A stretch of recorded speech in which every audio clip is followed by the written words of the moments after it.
నేను ఇంగ్లీష్‌లో మాట్లాడగోరుచున్నానా? వాళ్ళు రేపు మన ఇన్‌స్టిట్యూట్‌కి రాగోరుచున్నారా? ఇలా ఏదైనా ఒక పని చేయగోరుచున్నారా? అంటే దానికి మనం మీనింగ్ ఏంటంటే చేయాలనుకుంటున్నారా? దీన్ని మనం రెస్పెక్ట్‌గా మనం తెలుగులోనే గోరుచున్నారా? ఇంగ్లీష్‌లో వుడ్ లైక్ టు అనే స్ట్రక్చర్‌లో మనం మాట్లాడుకోవాలి. చూద్దాం. నేను రేపు మిమ్మల్ని కలవగోరుచున్నానా? Would I like to meet you tomorrow? వాళ్ళు రేపు మన ఇన్‌స్టిట్యూట్‌కి రాగోరుచున్నారా? Would they like to come to our institute tomorrow?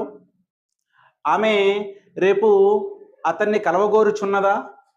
Would she like to meet him tomorrow? అతడు రేపు మనల్ని అడగగోరుచున్నాడా?